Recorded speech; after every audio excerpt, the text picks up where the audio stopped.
Okay, I know some people are still filtering in, but we will get started. Thank you so much for joining us morning, afternoon, evening, from wherever you are joining us today. We will open our webinar with opening remarks from Fellister from the BILT team. So Fellister, if you are ready, I will go to you.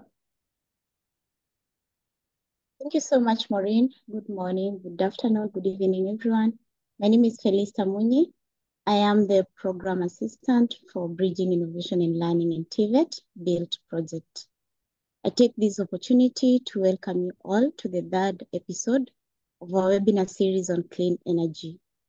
This webinar series is part of the BILT project, which is implemented by UNESCO-UNEVOC with support of the German Federal Institute for Vocational Education and Training, BBI, and sponsored BIBB, and sponsored by German Federal Ministry of Education and Research, BMBF. So the BILT project complements national developments to explore and support innovative, society-oriented modes of learning and cooperation in TVET. It is also putting the UNESCO strategy for TVET 2022 to 2029 into practice, particularly by facilitating dialogue on the identification of skills required for a just transition to digital green economies, strengthening partnerships among TVET stakeholders, and expanding the impact of the UNEVOC network as a leading voice in TVET. Today, we are delighted to focus on the vital role of TVET networks and collaborations in fostering innovative within the clean energy sector. And as we gather experts and thought leaders from various fields, we aim to explore how collaborative efforts can accelerate advancements and drive the adoption of sustainable energy solutions. Your participation today is crucial as we delve into strategies and success stories that highlight the transformative power of working together. Thank you so much for joining us today, and we are looking forward to an engaging and insightful session. I now hand over back to Maureen from Niagara College. Thank you so much, Fellister. Well, welcome everyone. Thank you so much for joining us. Pardon me. So thank you for joining us. And as Fellister said, this is the third episode of the Learning Lab webinar series. And I also would like to welcome you all to this series on clean energy, TVET for a just transition. So as our world shifts from a brown economy to a green one, technical and vocational education and training becomes crucial in preparing the workforce for this transition. As you may know, this limited run series features expert panelists from around the world, including Africa, Asia Pacific, Europe, and North America. And we have been exploring how TVET systems are evolving to support clean energy initiatives, fostering collaboration, and driving innovation. On this, our third episode, Collaboration and Network Building to Foster Innovation, we'll examine different models of collaboration and network building that have successfully fostered innovation in TVET for clean energy. Our panelists are going to share some best practices and success stories from cross-regional and multi-stakeholder collaborations and identify opportunities for joint initiatives that can enhance TVET's impact on the clean energy transition. We have 90 minutes for our session today, and we are delighted to be joined by a panel of speakers who I will introduce in just a moment.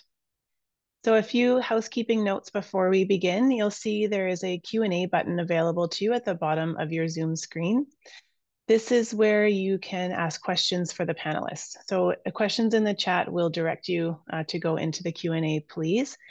And we may be able to answer some of those questions via text during the webinar, and we will select some questions for the Q&A that will be live at the very end.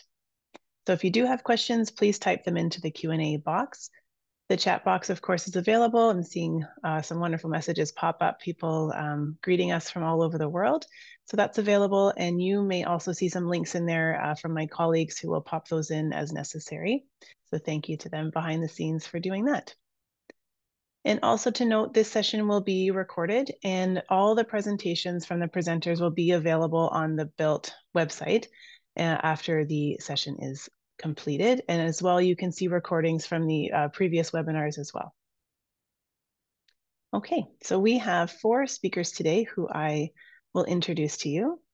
And each speaker will have about 8 minutes for their first presentation. And then we will move into a panel discussion with all of them. And afterwards, we will have a live Q&A session. Okay, so our first speaker today will be Mr. Dara Horgan. He's based in Ireland. Dara is a research and development analyst for Wind Energy Ireland and the communication lead for the Erasmus Plus project T-Shore. Dara is involved with EU and national funded projects which cover themes including skills, education, technology, innovation, and biodiversity. Outside of work, Dara loves sports and spending time by the sea. Our second speaker will be Ms. Diane Legoff, the Global Manager for Youth Education Entrepreneurship Program with Schneider Electric in Vietnam. Diane has held several positions in sustainable development at Schneider Electric over the past 10 years and has extensive experience in environmental, social, and governance strategy and implementation. She has specific knowledge on social impact.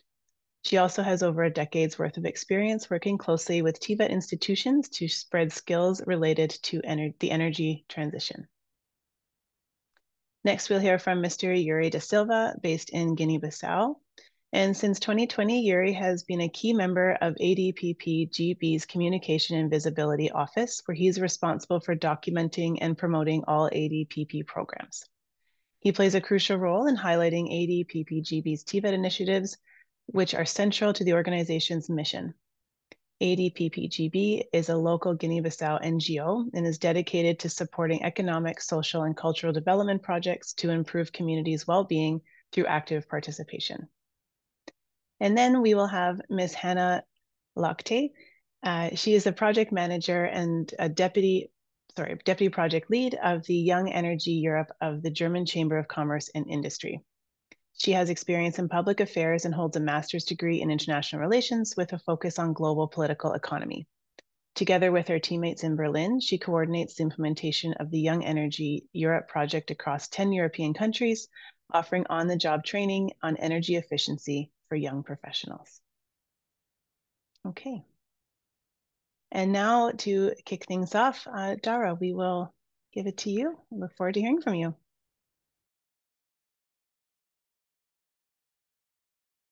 Perfect. Thank you so much. So firstly, thanks to the organizers for inviting me on I just want to try to share my screen, sorry. Share.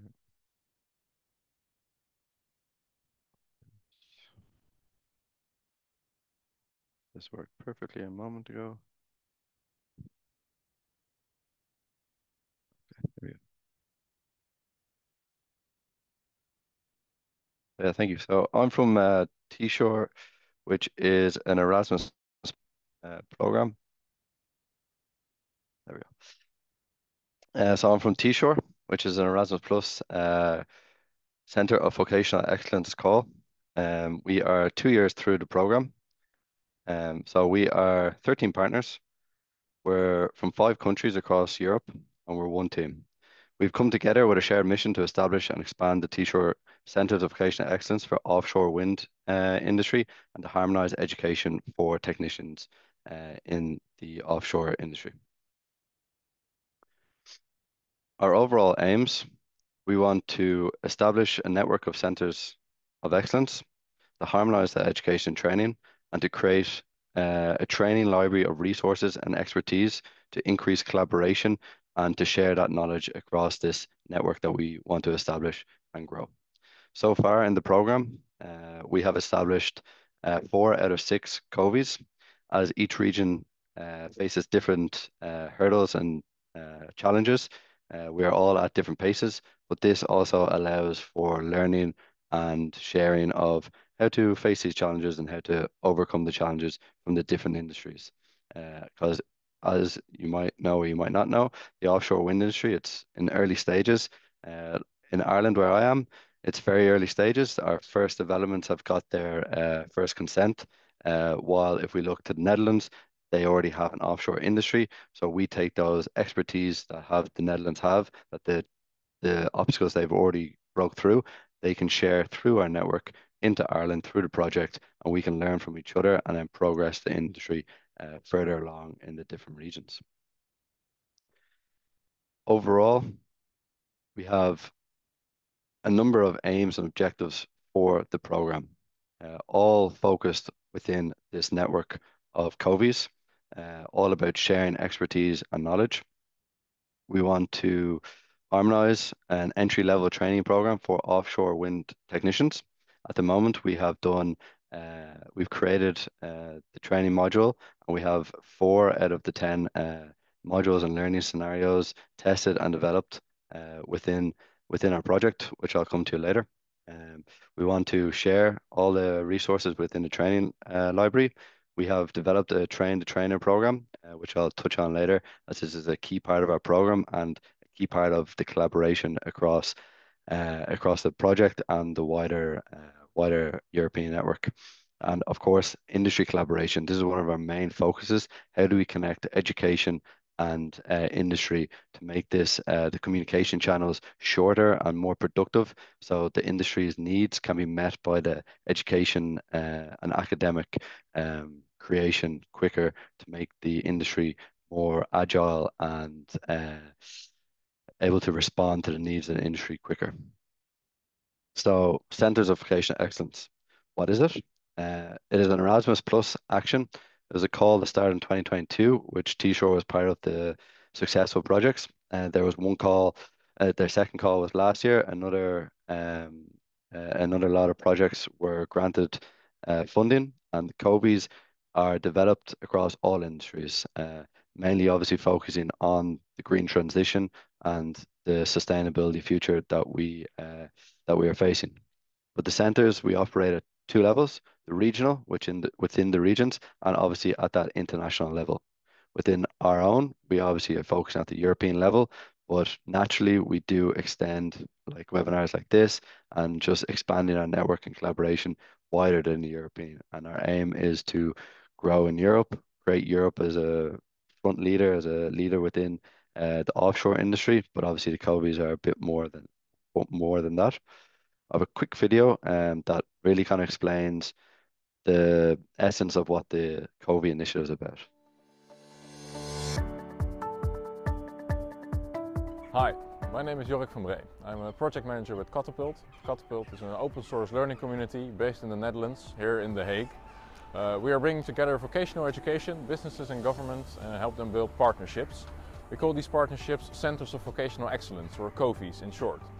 COVIs can have different goals, like improving educational content and delivery or doing applied research.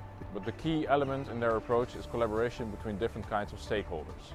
We have over 10 years of experience with working with more than 550 partnerships, and our goal as a learning network is to help each other learn and succeed. And that is why we are involved in T-Shore as well. We support the work packages in T-Shore by sharing tools and best practices with our partners to help take that next step towards becoming a European platform for vocational education in offshore wind energy.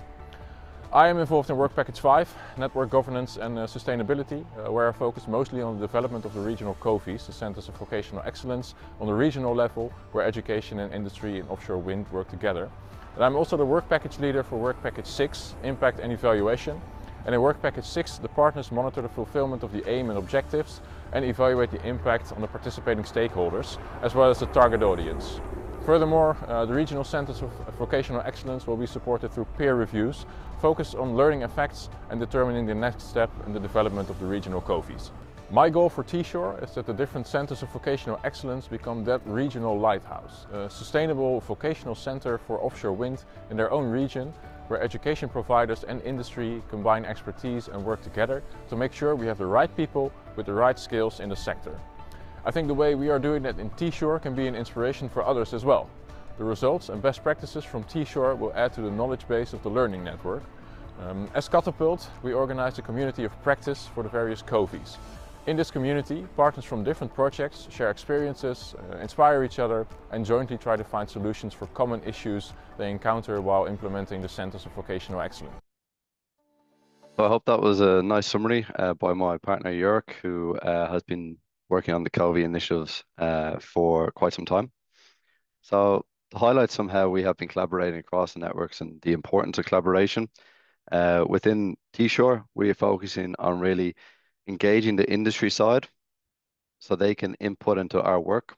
One of our main outputs so far has been to create a competency profile for offshore technicians, which you can see here on the slides, which without that industry input on telling us what the actual needs are, we will not be able to do this. One of the most beneficial and one of the most impactful parts of the program so far has been our Train the Trainer program, which in the first 2 years, it has been our training partners going around to each region, finding out about the resources and the capabilities of each region, sharing that expertise and knowledge, coming together to create our training modules and our learning scenarios.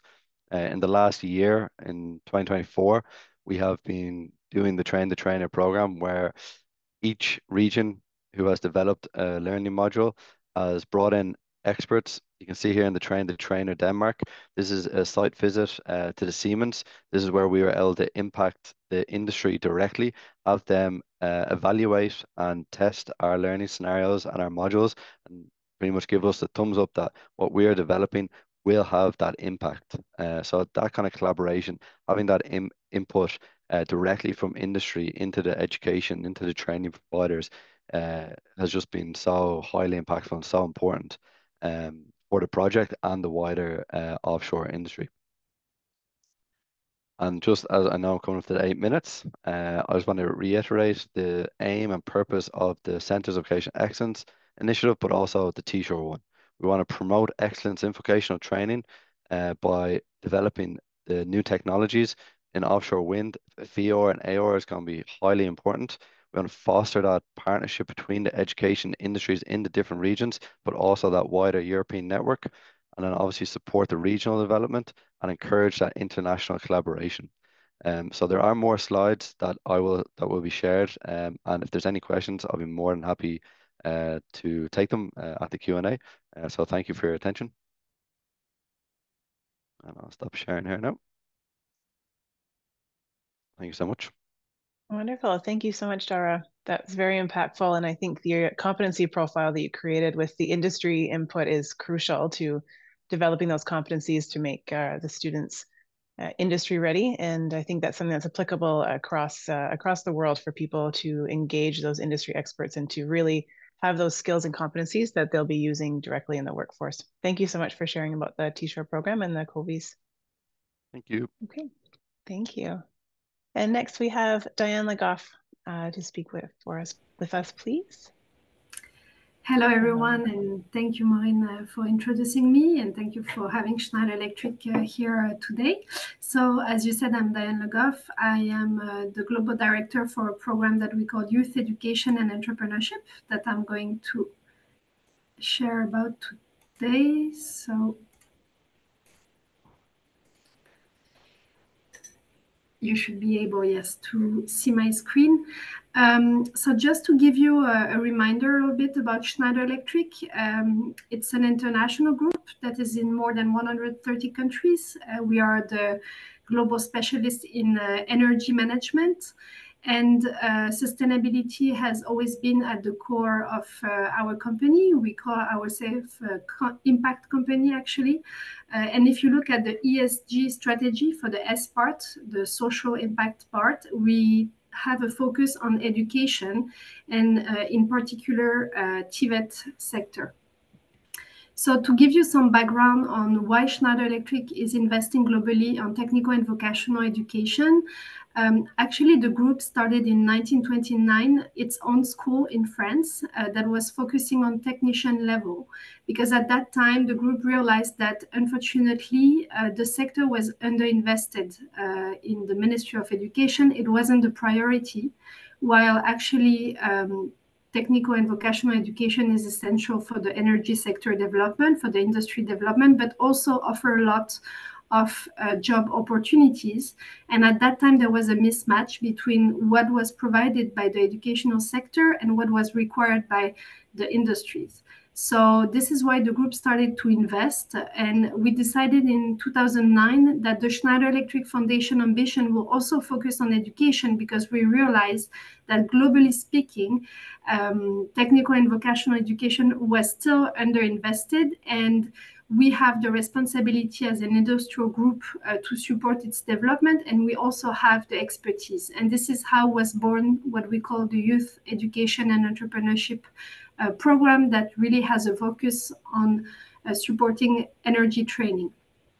So we have a very large ambition at the group level, because we want to support the training of 1 million people by the end of 2025. As of now, we have supported 681,000 people globally. So it's part of our public commitment, and we report and disclose every year our results. How do we do this? So when we talk about technical and vocational education, we actually support programs in partnership with NGOs, with educational institutes, with ministries of education, and sometimes with development agencies. So we have a wide range of partners in countries depending on the local context and reality. We support programs from 3 months to 3 years, always at the technician level, because we know that depending if you are in an urban area, peri-urban or rural areas, all the students are not going to access national diploma and long-term diploma, but some of them will also need short-term certificates. And when we talk about energy, we believe that under 3 months, it's hard to train fully an electrician. So this is why we have set 3 months as a minimum. So we support both certificate and diploma, depending on the context. We support all the subjects that are related for us to the energy transition, so residential electricity, industrial electricity, or solar energy. And we support the programs by providing our expertise, developing training content, digital tools, by providing technical equipment for the centers to make sure that the programs are practical and not just theoretical, which is one of the big challenges. We support the training of trainers with many volunteers from our company, because of course trainers are essential to make sure that the programs are impactful, and we also want to make sure that they're able to use the equipment. And we also support impact measurement by giving a tool to our partners to make sure that our programs are efficient and really helping the beneficiaries access the energy world and develop their income. So as of today, we have a global footprint. This is just for you to understand that we are able to work in different contexts by defining who are the strategic partners. We mainly work in South America, Africa, and Asia. And this different region of the world have different educational reality. And I'm going to show you some of the partnership we have developed that are adapted to these realities. So we have more than 400 partners as of today. So the first project I wanted to show you quickly is one in Indonesia. It's actually a collaboration between the Ministry of Education in Indonesia, the French Ministry of Education, and Schneider Electric. And the objective of the 5 years was to renew 3 disciplines: electrical installation, industrial automation, and renewable energy in the country. So the first thing is to adapt the subject to the local geography and reality and the need of the students. So we had the target to renew between 124 and 184 training centers and to impact 10,000 students. So this is strategic because by working with the government, you can really impact the curricula at the national level and have a large-scale program. And by working with the French Ministry of Education, we had an expert that was there during 5 years to actually build a center of excellence that would help all the satellite centers in the country. And the Center of Excellence was also key because it's where we have developed all the training content that would help train the trainers of the country. And we have also developed digital tools like based on mixed reality in order to develop innovative tools to teach electricity. So actually, we have reached 144 centers in Indonesia. And as you can see, some of theirs are quite far from Jakarta. So this is why we have adapted between the three subjects, depending on the local reality. And more than 30,000 people have been impacted. The second program is more on energy training for women in Senegal, Mali, and Niger. And this is a partnership we have developed with an NGO that is called Plan International. It's a program that was also funded by the European Union. And it's interesting because between the three countries, we have supported 6 technical training centers to implement digital and in-class learning modules about solar energy. To train women from remote areas to understand solar energy and to be able to go back to their own community and build companies around solar energy. So we have also worked on installing microgrid to bring electrification to these rural areas. So this has permitted to train 7,000 women between the 3 countries, and 4,500 medium and small companies have been built. And as you can see, there were many partners. We were there for the technical expertise. Plan was there for the gender strategy and to coordinate everyone, to create community awareness. We had microfinance, NGOs that were contributing, and of course, governmental institutions. And the last program is more in Brazil, where we have a collaboration with SENAI. So it's really the national service for industrial learning in Brazil. And they are the key partner if you want to impact the country and renew subject. We started with them to work in Amazonia and to build actually on boats a training class in order to be able to train indigenous community and people that were really far from cities, bringing them as well solar energy training. So we innovated in building classrooms that are actually portable. But now we are also working with them to renew 30 schools in the country because they are really the link between the Ministry of Education and companies. So I think my time is almost or is up. Yes. So this is a good overview of what we are developing as a private company, where we try to bring our expertise, invest in equipment, training of trainers, and partner with the local actors that understand the TVET context and can really build efficient and comprehensive partnership. Thank you. Thank you so much, Diane. Those are some very impressive numbers. 1 million people targeted, and then you have 400 partners, and you're almost halfway to your target already. That's very impressive. Thanks so much for sharing with us. It's wonderful to hear about what Schneider Electric is doing as a private company. Okay. Thank you so much. And Yuri, we are ready for you if you are ready for us.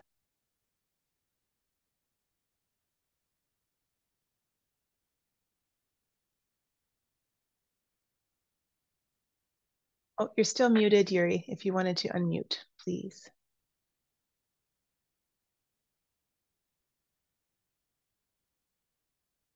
Oh, we can't hear you. I'm not sure if one of my colleagues behind the scenes could unmute Yuri, possibly.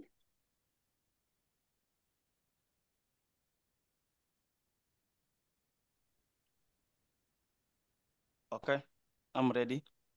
Okay, wonderful. We can hear you. Yeah. Is everyone hearing me? Yes, thank you. Good. Yeah.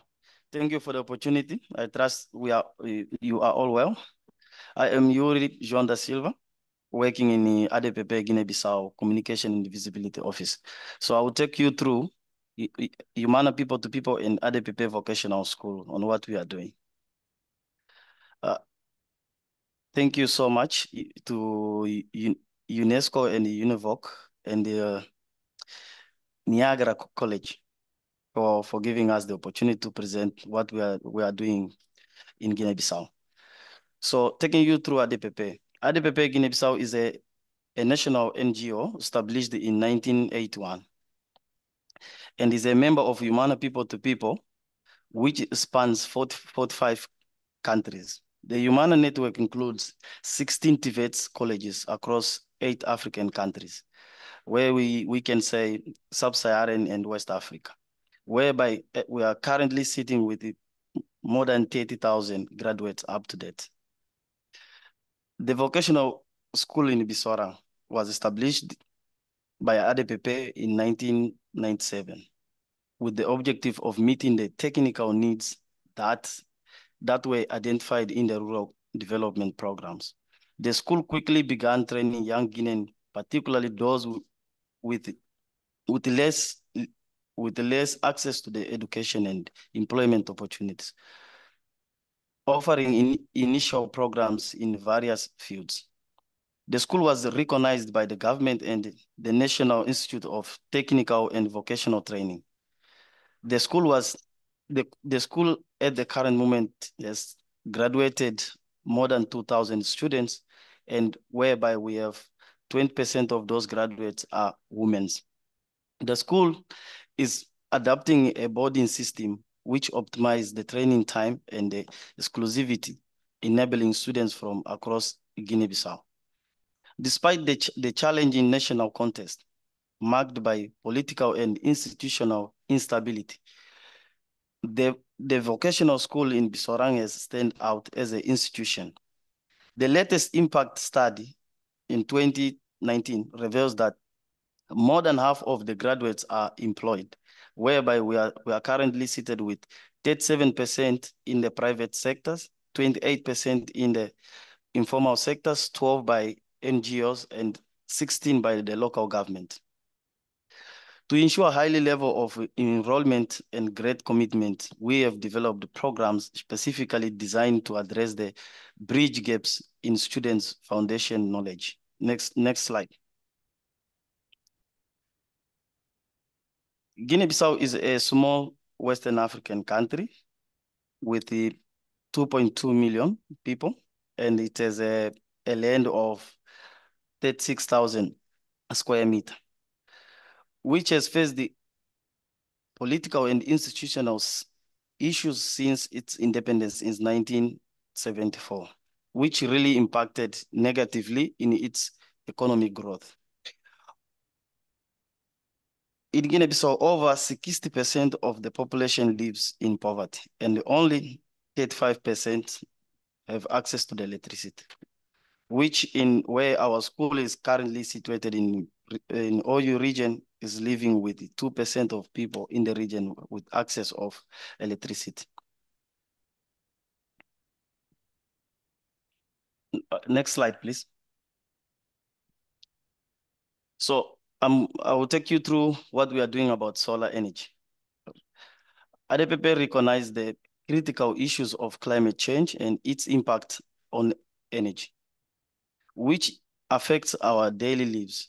In response to the pressing needs and reliable electricity, especially in rural areas, we introduced the 11-month renewable energy course, and we have basic solar energy and electricity course. We have advanced solar energy and electricity course, and at last we have water pump and solar energy, which was also supported by EU in 2010. Our students gained hands-on experience in installing and maintaining solar energy equipment through practical lessons, both in the classroom and local communities. This community-based project not only provide renewable energy source, but also help promote the shift of the clean electricity. This initiative supports the reduction of greenhouse gases emissions, enhance sustainability, and protects the environment. Both students and the teachers actively involve community members in the installation process and educate them about the benefit of solar energy and its role in cutting greenhouse gases emissions.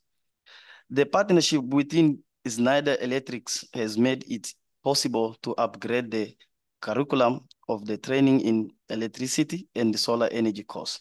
Next slide. Talking about our methodology that we implement, our training method involves students working in trios, What do we do in these trios? We combine 3 different experienced people, where we said advanced level, basic level, and the water pump and solar energy. This approach celebrates learning by fostering supports, helping students grasp, whereby they will share the experience they came with from home so that they uplift each other while they are in the training period. Education system, this collaboration method is crucial for addressing gaps in basic knowledge, whereby our students, they did the practical lessons in the community, engaging the teachers and the communities, whereby at the current moment we are seated with the 11 primary schools that were electrified with the practical exercise in the community, whereby we have 9 mosques that benefit, 7 community health centers, 7 new processing centers, 24 community centers, and 9 water pumps that benefited from the installation of the practical lesson of students in our community. Next slide, please.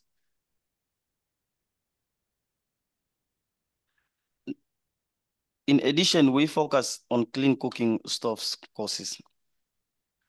For us in our school, we implement cooking stoves, whereby the students do their daily routine using those cooking stoves.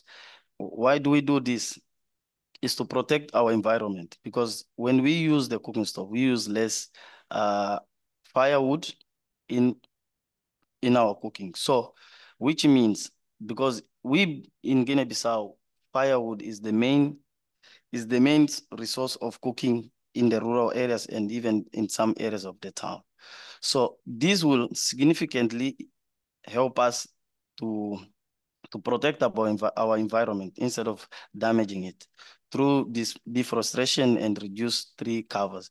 Despite its environmental impact, firewood remains our crucial energy source in Guinea-Bissau due to the inconscient lack of electricity access around the country.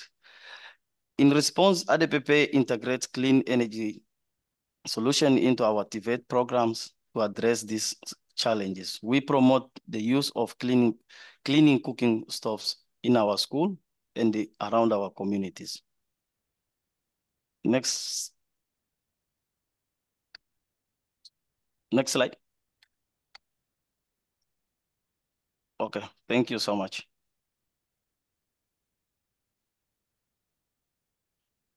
Thank you so much, Yuri. That was absolutely inspiring to hear that you're taking the knowledge that you're doing with the students, and the learning in trios is a wonderful idea to uplift them, support them through their learning journey. So thank you so much for sharing with us the amazing work you're doing at ADPP. You're welcome. Thank you. Thank you. Okay. And last but not least, we will move on to Hannah. So Hannah, if you are ready for us.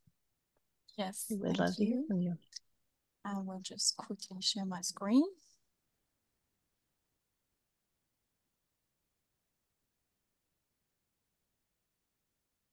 Just let me know if you can see the screen. Yes, it works. Okay, perfect. So thank you, Maureen. I'm very happy to tell you about what we are doing at Young Energy Europe since 2017. For us, everything is about young professionals and energy efficiency. Energy efficiency is often referred to as the sleeping giant of energy efficiency. Reducing energy and resource costs by making them more efficient not only helps the environment, but also helps the economy at the same time.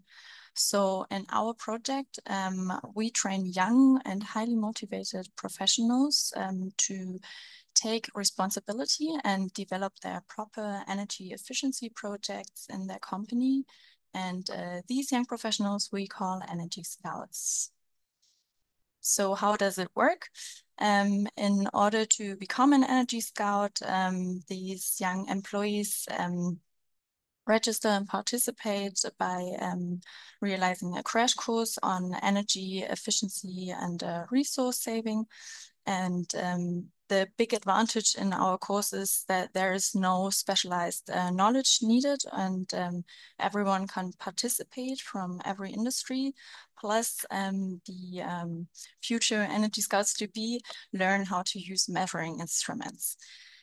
So that helps them a lot, because after the crash course, which typically revolves around topics such as introduction to climate change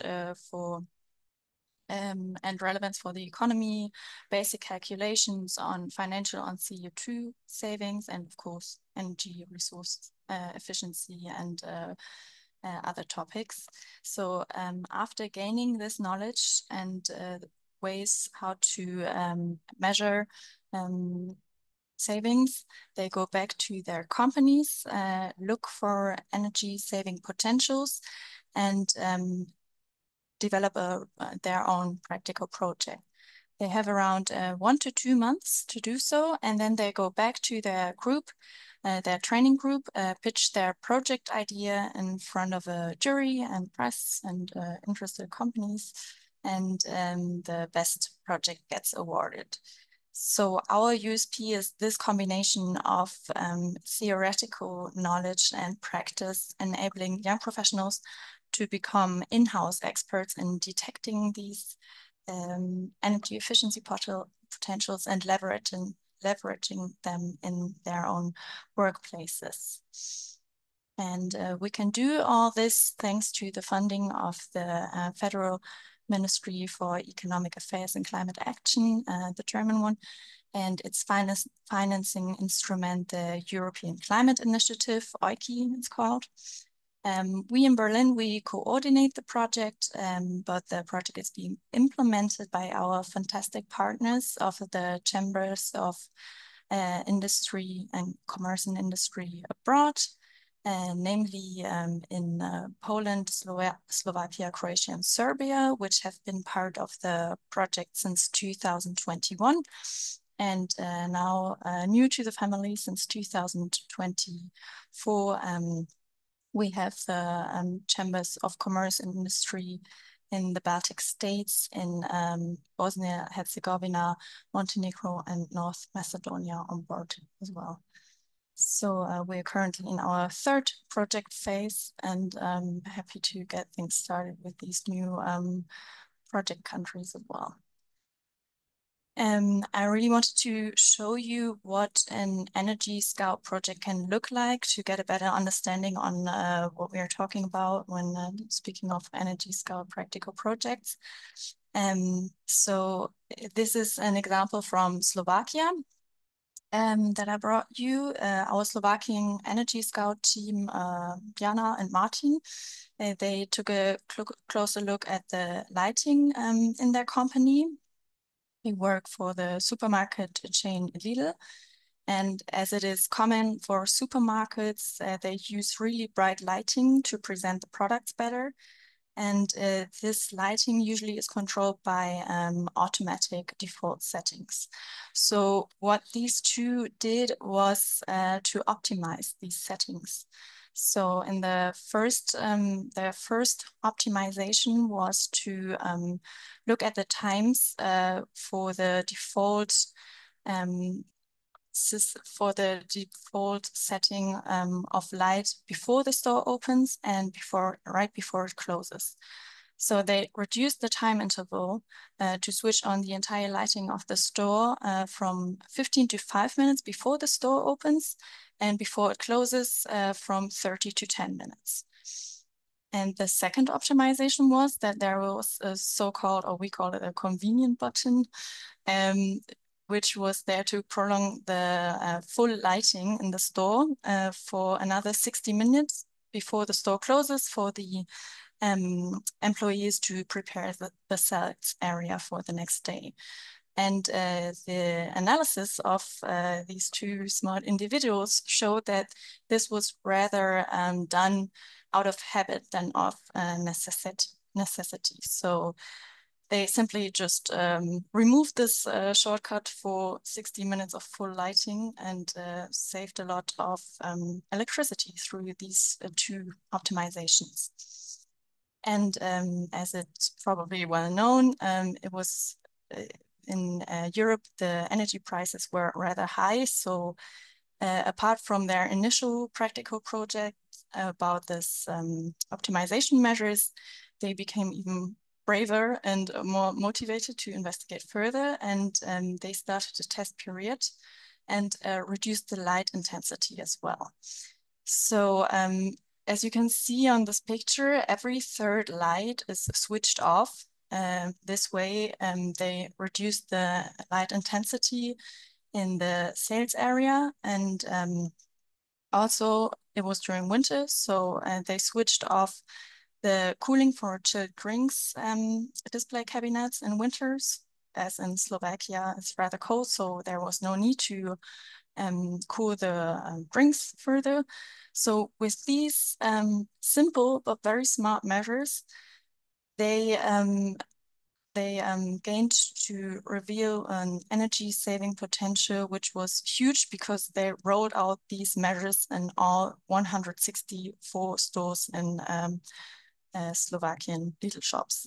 So the total emission saving of these measures were 6,240 megawatt per hour annually and 1,167 tons CO2 per year.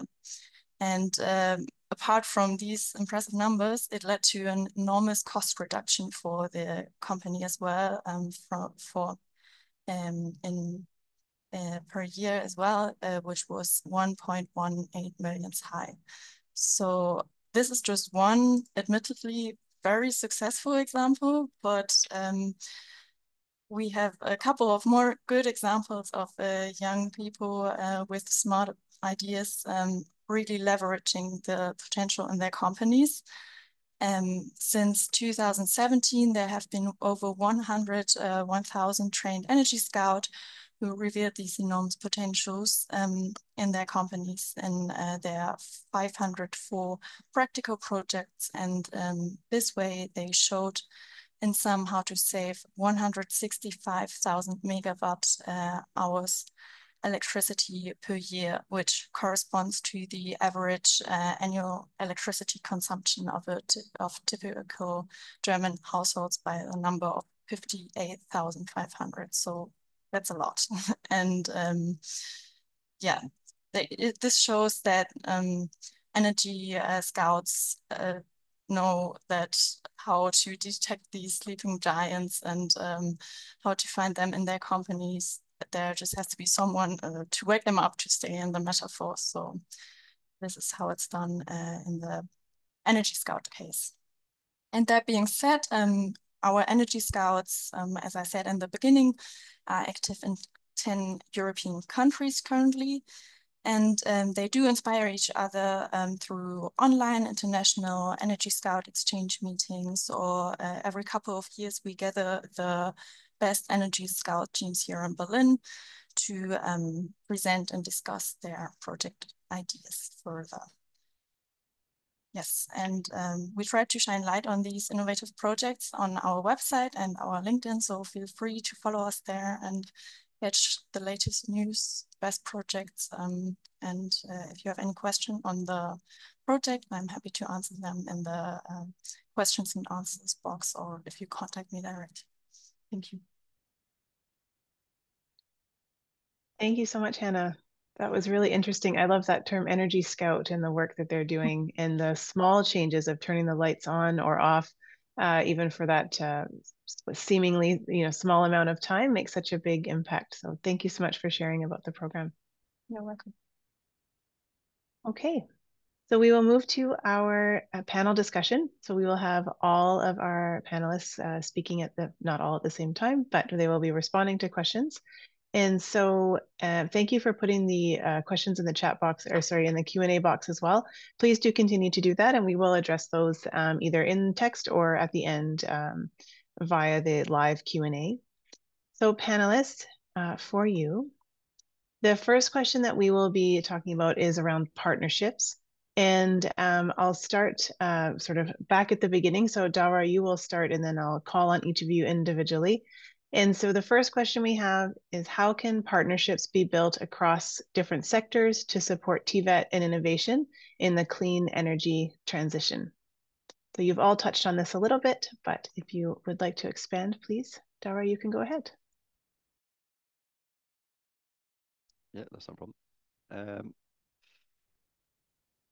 So one of the most impactful things is that we feel that can create this is the stakeholder engagement, identifying key stakeholders from industry, government, and education, and then the different ways of actually engaging them and bringing them in for their participation and their input through workshops and forums. Like we find it really impactful when we're establishing our centers of vocational excellence.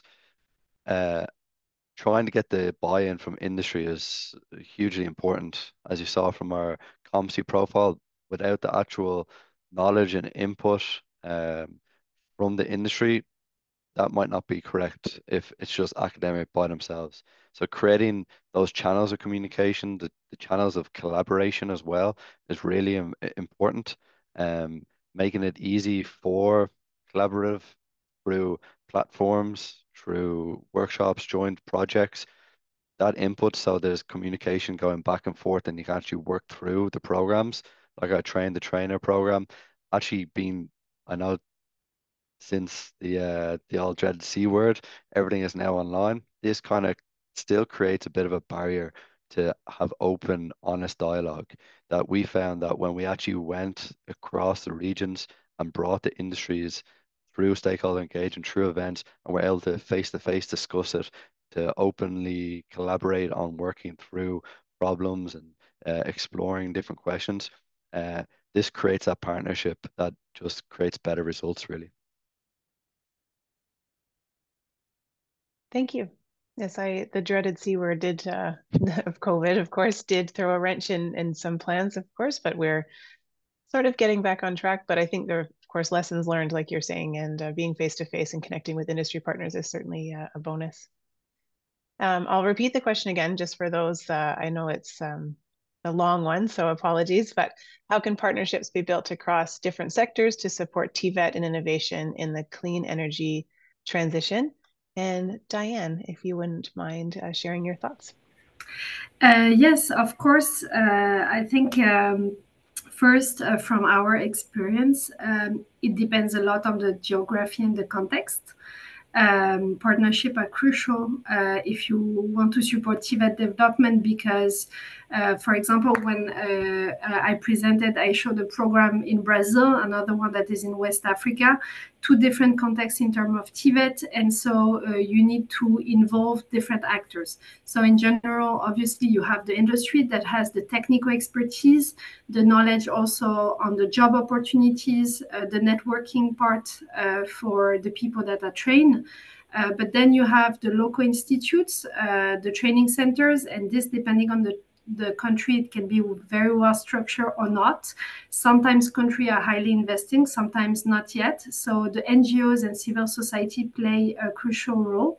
And you represented an initiative led by ADPP in Guinea, and actually we collaborated on this project in Bissora, and there the role of the NGO was crucial to understand the local reality, help access job market for the young people as well, and connect the different actors. And I believe also, when you are working on high level collaboration, like with the ministries of education, most of the time, to make your project successful, you need an implementation partner. And NGOs play very often this key role of making the strategy very operational. And it's what happened for us in Indonesia. I presented also a project that involved two countries and Schneider, but there is actually also an NGO that has been implementing the action in the 144 training centers. So I would say that yes, most of the time you need to understand the local reality. You need a partner that has the country knowledge. You need to understand the cultural reality as well. So for this, you need to combine the industrial knowledge and sector. You need to have, of course, the public sector that is in charge of education globally. So they are the main actor. And very often it can be development agencies or NGOs that have this local understanding and that can also sometimes support in the infrastructure development and make the programs efficient. Thank you very much. I think that cultural knowledge, of course, and the on the ground, the boots on the ground in the country can be very helpful. And Dara was saying that COVID sort of had an impact on some of the, of course, as we all experienced, on some of the partnerships. Did you find that as well with Schneider Electric? And did you mitigate that in some way? Yes, COVID was obviously a very difficult time. And this is why actually we have changed a bit our strategy and invested a lot in digital learning. And when we talk about digital learning in the TVET space, it's a very complex subject because obviously it's a hands-on area. So this is why, for example, we work with pedagogical experts, trainers, basically, around the globe to develop digital tools with mixed reality that allow us to continue training even though, for example, we cannot go on site. And it also allows to bring the latest technology to the most remote areas, because with augmented reality, you can now train people on many different subjects, even though you cannot go on site. So I think the digital part is a very important part. We are building also training content, full path learning, actually, learning path on residential electricity, industrial electricity, solar energy, to make sure that many people can get access to this information, even though they are not always able to go on site. And of course, it's necessary to complement it with on-site training programs, but at least we can mitigate the risk of pandemics, for example, or many natural disaster that can happen. So I would say like the digitization strategy is very important in the TVET sector. Yes, thank you. Yes, the innovation through, I guess, calamity was sort of what happened with COVID. So yes, we've seen a lot of a growth in digital learning for sure. Thank you so much. And Hannah, sorry, once again, I will let you know the question: how can partnerships be built across different sectors to support innovation in TVET and clean energy? I think a lot has been said already. From our point of view, listening to the needs and requirements of the industry is key when working together and across different sectors. What we experience is that this format of gathering the energy scouts in one room, and referring to the face-to-face aspect as well, and training them together from very different industry, that helps a lot. They exchange on their questions about the topics and their ideas. They're gathered together through an overarching mission, so to say, or overarching interest. And this helps in our project to foster the exchange between different sectors and industries. So just to get in touch with one another and then take it from there. However, as it's not our main focus, this is more like a side effect, so to say. And but we learned that this is a brilliant format, and that bringing young, motivated people from different industries together helps a lot in creating this cross-sector cooperation. Thank you so much. Yes, we've talked a lot in this on our team here about the future, and certainly young, motivated people will be the future of this. Yes, thank you. And Yuri, did you want to contribute your thoughts about how the different sectors can form partnerships and for innovation?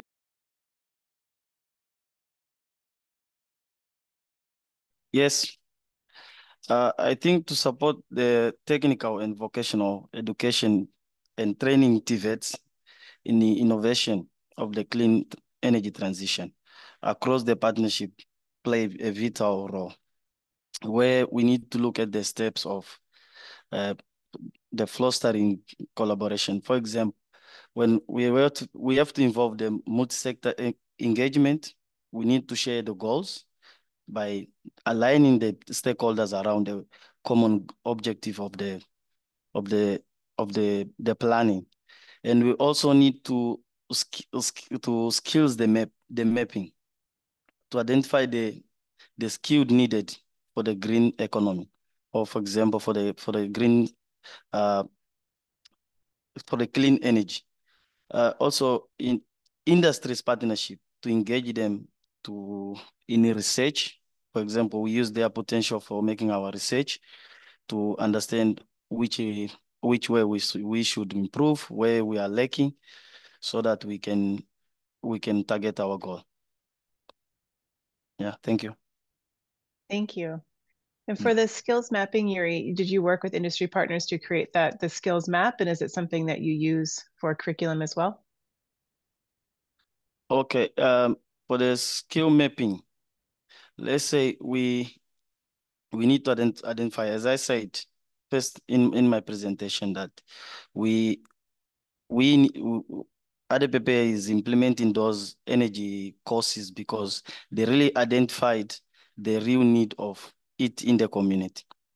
Because in the region of Bisorang, we only have 2% of the population living with the access of electricity, which means as we are fighting global warming and climate change, we need to push more on those things, mobilize the people, engage them in understanding the effect, the positive effect and the negative effect of using the generators and the fuel gases. So that's why I'm saying the mapping is a key role also to play in this. Absolutely. Thank you. Yeah, the education and the understanding of where it's all coming from is certainly crucial to having that lasting change. Yes. Yeah. Thank you. You're welcome. Okay.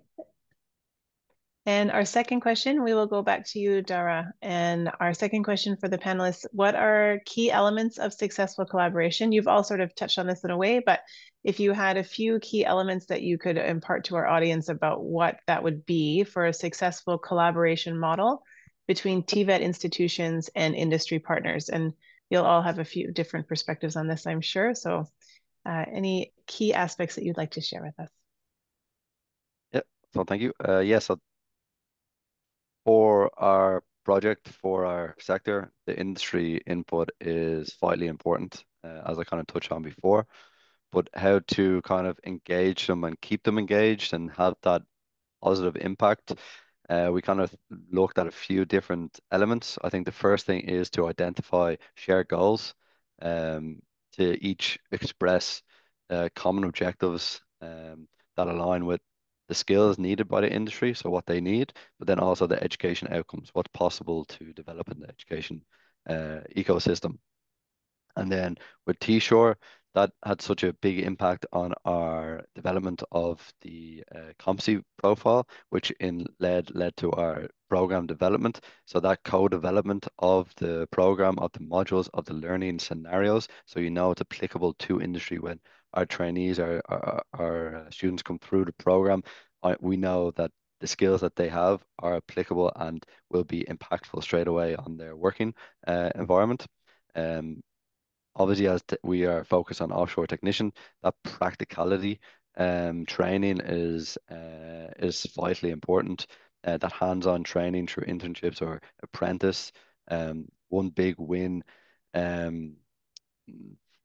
within our region was recently announced in the Wind Day 2024 in the Netherlands. There was an agreement between industry and education that one fully paid internship, including GWO health and safety training, will be paid by industry per, I think it's per maybe 80 or 90 turbines. So if someone builds an offshore wind farm, each, my figures might be incorrect, but if there's 80 turbines, they have to pay for, or they've agreed to pay for their training, their health and safety training, and then offer them internships. So that being able to offer the trainee a clear path to employment, paid for as well, is hugely important. That's kind of sharing the resources. And then also, so as the last part I'd like to touch on is that kind of as I said, to engage them, but keep them engaged, asking for their response. That kind of feedback is really important. Wonderful. Thank you so much. And sorry, you've moved on my screen, so I lost track of who was next. But Diane, I believe it's you.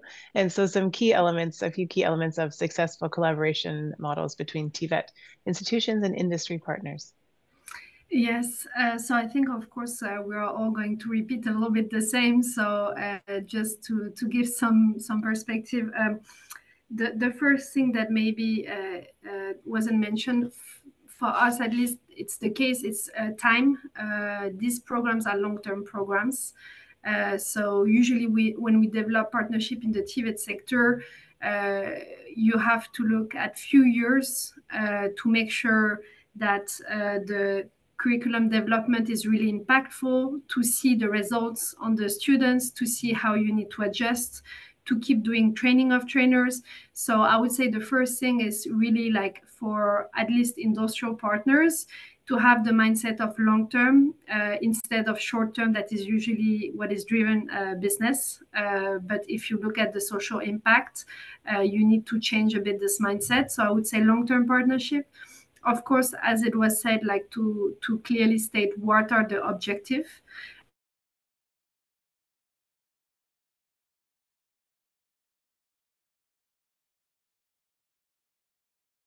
Oh, Diane looks to be having some technical difficulties and is frozen there.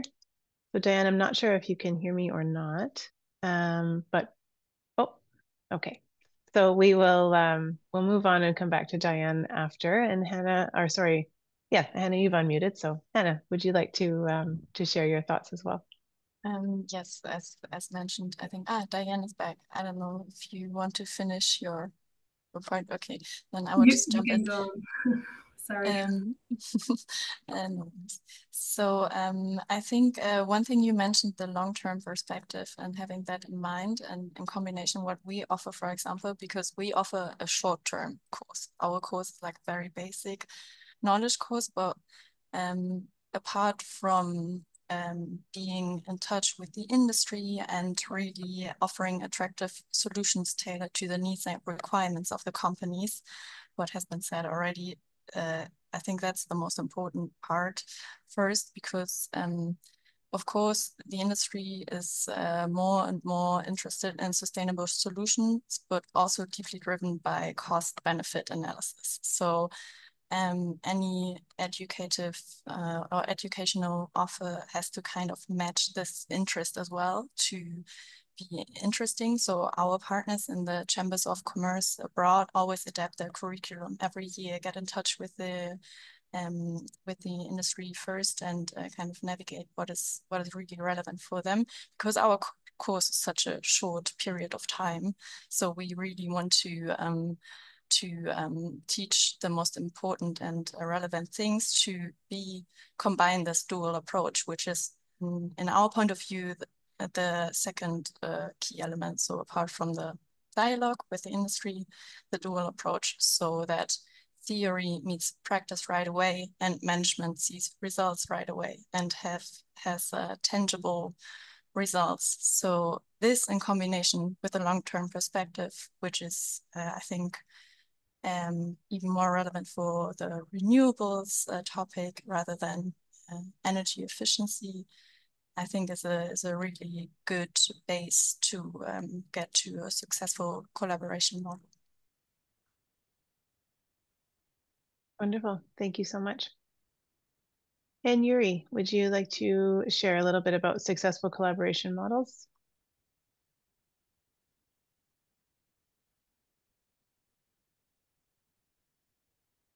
Oh, you're still muted, Yuri. Okay. There you go. I think I will just brief on as a TVET school. For us to build a successful collaboration between technical and vocational schools with the industry's partners involves a lot. So we need to firstly invite the successful TVET graduates, where they'll come to our TVET schools and share their experience work with the the current students we are having. By so doing, they will learn, they will know how to push and what we have as a challenge ahead of us, where we can prove, where we can say, okay, this area we need to maintain. And also learning from effective models of what the companies are doing. So by so, I think we can achieve a lot from that. Thank you.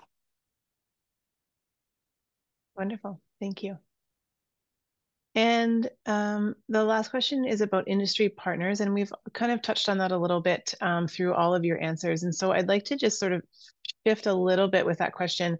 And it came up in the Q&A. It was a question about how industry partners can support women and those who face more significant barriers to accessing education and accessing particular programs.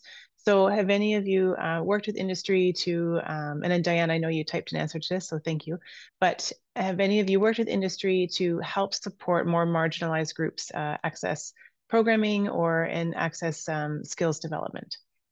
And so, Dara, I apologize. I'm going to call on you first. We'll just go the order going if you'd like to share. Please go ahead. Yep.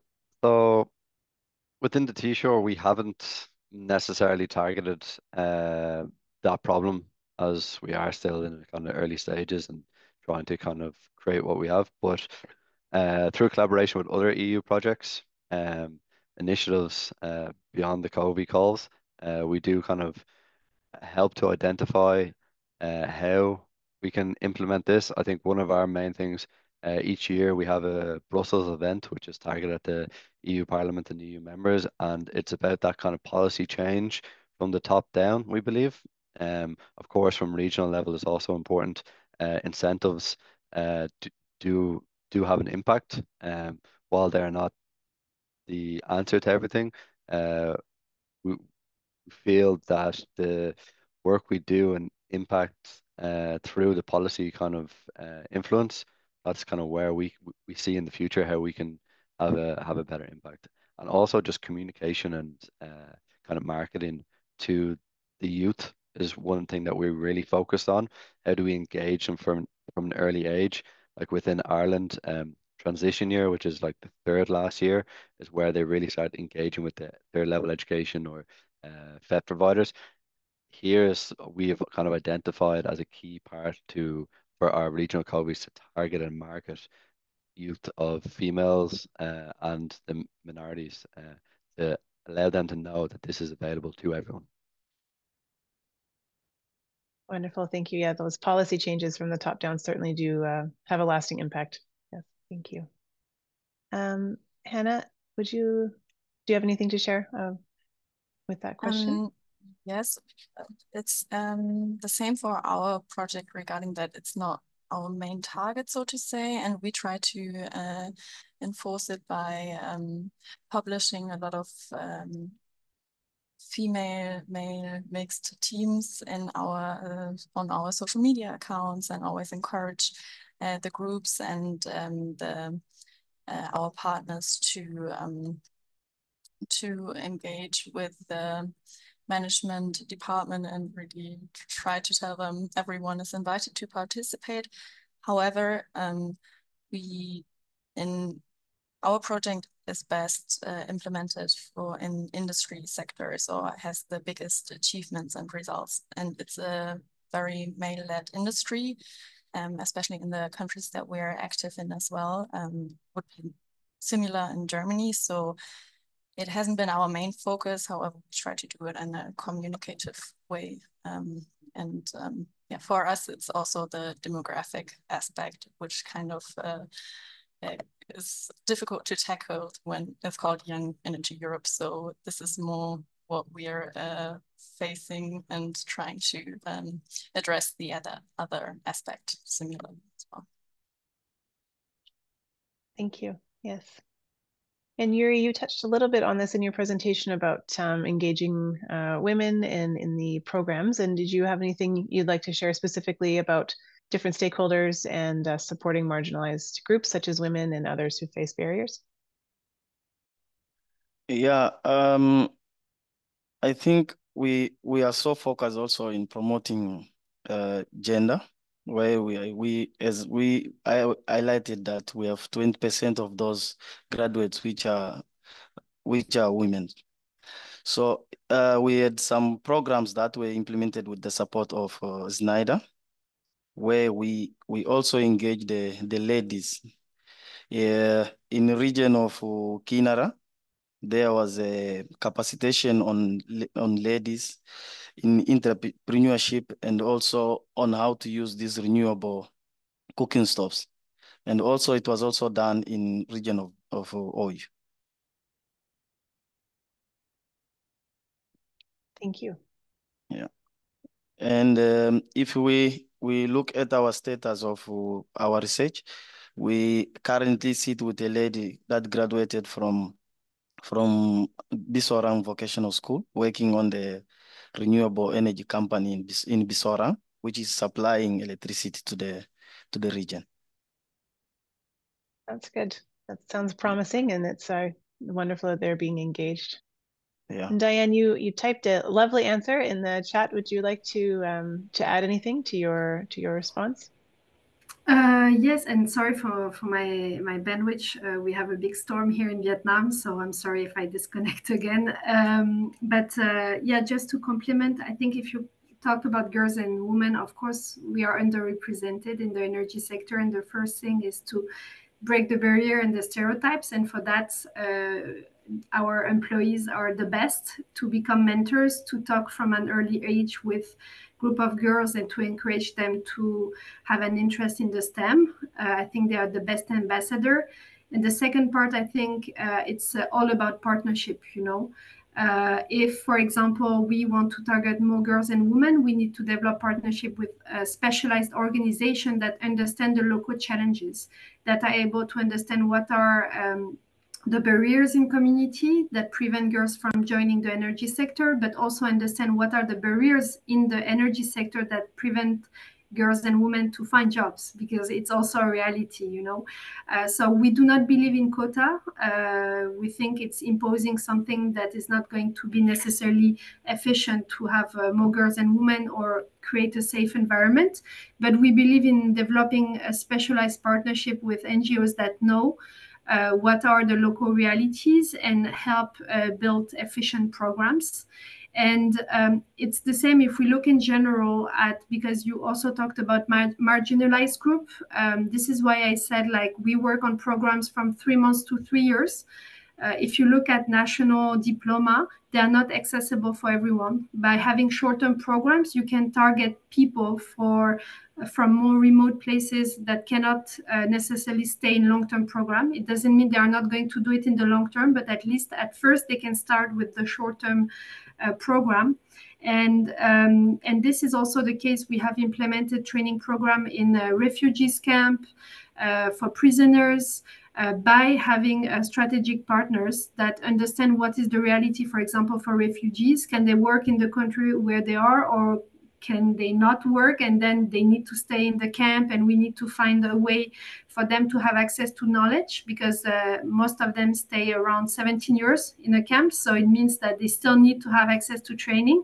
But how can we create also jobs inside, you know, the camp? So all of this, honestly, is done through a partnership with organizations that are really understanding the local context and the cultural reality. And we can bring the expertise, we can bring the technique, the technology, but we need the partners to bring us this understanding of the local realities to build programs for everyone, even the people in the most vulnerable situation.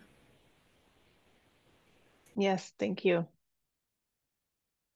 Thank you all for your thoughts on those questions. We have a few targeted questions in the Q&A. So I'm going to start with just asking if they're specifically for you, panelists. I will start by just asking those. And so Yuri, there are a couple questions for you that I'm going to combine into one question. And I'm not sure if they have been answered or not, but one was about the fuel that you use for the clean cooking stove. And the other was about the uptake in the uptake of clean energy in general in the community, and how do you mitigate the initial high cost for installation?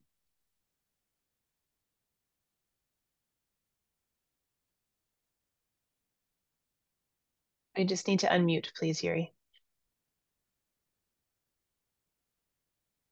Okay, when I'm talking about cleaning cooking stuff, we are talking about, we know the main resource of cooking in Guinea-Bissau is firewood. So that one, we cannot run away from it. That we have to be so realistic. But what can we do about it? That's the main case. For us not to continue cutting more trees or using more firewood. So what we do, we brought in a method that will allow us to use less firewood instead of more firewood. For example, in a cooking stove where you are using maybe 6 woods, then you end up using at least 3 or even maybe 2 to allow you to cook, which will allow us to preserve more cutting of the trees. We use less trees than continue using more trees. So that's what we call clean cooking stoves. Thank you. Sorry, one of my very small children just woke up, so I had to go off camera there for a second to direct him back to bed. It's far too early for him to be out of bed. My apologies. And Yuri, the other question was about the uptake in the community, and if you see sort of positive uptake and people willing to make these changes. Okay, the uptake of when we look at the uptake, we are talking about the students going into the community, engaging the stakeholders on what has to be done with the generators and the solar energy. So what did they do? They teach them on the both side. Okay, this and this, there are 2 issues. So which one is the best for us? Firstly, we hear from the community, and then after we give them. That's why earlier on I said we only don't go there and implement, but we educate them on choosing the right, making the right decisions. So that's one of the things we do with the guidance of the teachers aside the students. Wonderful, thank you. Okay, thank you. And Diane, there was a question for you about what certificate do you award the students after completing the 3-month short course? So sort of sounds like a bit of a micro-credential or a badging, and is there a certificate that the students receive? Okay, thank you. So in terms of certificate, the first thing is that the programs are not Schneider Electric programs. They are always the local partner programs. So the training center deliver diploma or certificate. In terms of certificate, we can co-brand them when it gives added value for the students to find job opportunities locally. So I would say like certificate depend on the training course that is delivered. It can be residential electricity, so to become an electrician. It can be industrial electricity. It can be renewable energy. It really depends on the training content, and it is first delivered by the training center locally, and it's sometimes co-branded by Schneider Electric if it's an interest for the students. And for digital training content, they also receive a certificate, in that case, a certificate of completion from Schneider Electric. Thank you very much.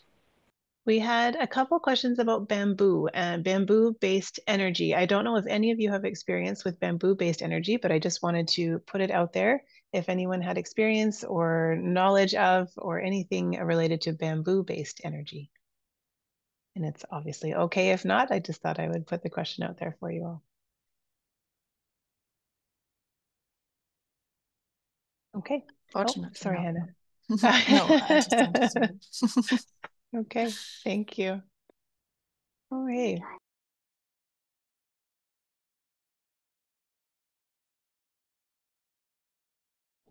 Sorry, I muted myself by accident there. Apologies. We only have about 1 minute to go, and so I just wanted to give it to each of you to one final thought, one final takeaway for our audience. If you could make it quite short, and then my colleague Jessica will be wrapping up our webinar. But a final thought from each of you would be wonderful, please. And Dara will go with our tradition and start with you, please.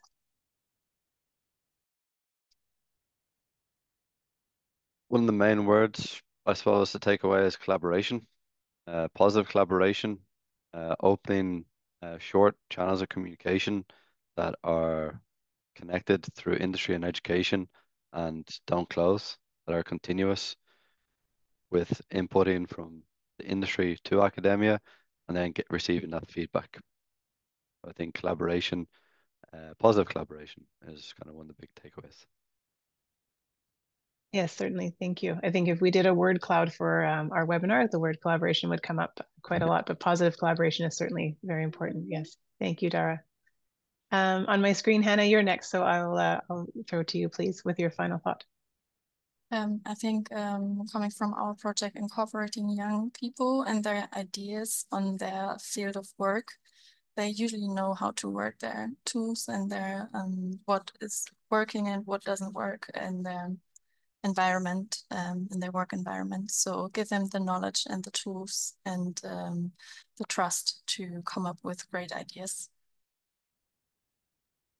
Yeah, that trust is key to, just trust that they know what they're doing and where they're going. Yes, thank you. Yuri, a final thought. Yes. I think it's very essential for us to build a long-term partnerships with the public and private sectors and involve the communities through the process of ensuring the long impact and sustainability. Thank you. Yes, those public-private partnerships have come up quite a few times through the presentation. So thank you so much, Yuri. And Diane, a final thought. Thank you. Yes, I agree with Yuri. I think one of the central key takeaway is for modernization of TVET is a partnership actually to bring the private sector and public collaboration, but also civil society. And maybe one more idea that I can add that we discuss a bit less today is the trainers' role in TVET development. I think they are very central. High investment in training of trainers competency development is really key in order to ensure a successful TVET strategy in country and to ensure long-lasting competencies around the energy sector, clean energy transition. Thank you. Absolutely, yes. Thank you, Diane. So thank you all for joining us, and I will give to my colleague Jessica Rosenfeld, who will give our final remarks. Hi. Thank you so much, Maureen. Hi, everyone. My name is Jessica Rosenfeld, and I'm a BILT project team member working for the Federal Institute for Vocational Education and Training, or BIB for short. It's my pleasure to do the closing today. I want to start off by thanking our speakers for their insightful inputs on how to harness the power of networking for innovation in TVET. To paraphrase Daria, it is only through open and honest dialogue that we can create better results. I would like to also thank our audience for enhancing our discussion today. We do all of this for you. And of course, extend my thanks to all three teams at Niagara College, UNESCO-UNEVOC, and BIB, for without their collaborative efforts, this webinar series would not have been possible. The backbone of BILT and our source of innovation and inspiration is our own ever-growing network. BILT resources stem from the collaborative efforts of this network. As all good things come in threes, I'll mention 3 BILT resources today. Relevant links will be posted in the chat by my colleague Esteban. The first resource I want to mention is our publication series on new qualifications and competencies for future-oriented TVET, where we look at how to identify, integrate, and implement new qualifications and competencies into curricula and effectively teach them. Based on this work and continuous co-creation exercise with our network partners, we are creating a self-reflection tool to be rolled out in 2025. This digital application aims to support TVET providers in becoming more future-proof. If you're looking for insights already in 2024, this second resource is for you. The BILT Atlas of Emerging Trends in New Qualifications and Competencies is a clearinghouse for current information and case studies. As you may already know, this webinar series on clean energy is not our first, nor will it be our last. BILT features at least 2 innovative practices yearly during our ongoing Learning Lab series. So for my third and final resource today, I'd like to mention an oldie but a goodie from our Learning Lab archives. The H2 Skills Planning for the Future, Training Development for the Hydrogen Economy Based on Local Market Needs. I saved this example for last, as the H2 Skills project ties together all three webinar themes we've seen so far: skills identification, curricula integration, and collaboration. So check it out if you have a chance. And with that, I would once again like to thank all our speakers, participants, and colleagues. Please don't forget, coming in September will be our final installment of this webinar series, The Future of the Transition Economy and the Clean Energy in TVET. Before I close, just a quick reminder that you will be receiving a survey today. Esteban should also post it in the chat if anyone wants to do it right now. They can't wait. We kindly ask that you fill it out to help us improve our work to make this better for you all. And as always, feel free to continue the conversation online or reach out to us via email. Thanks, and that's it from me. Bye.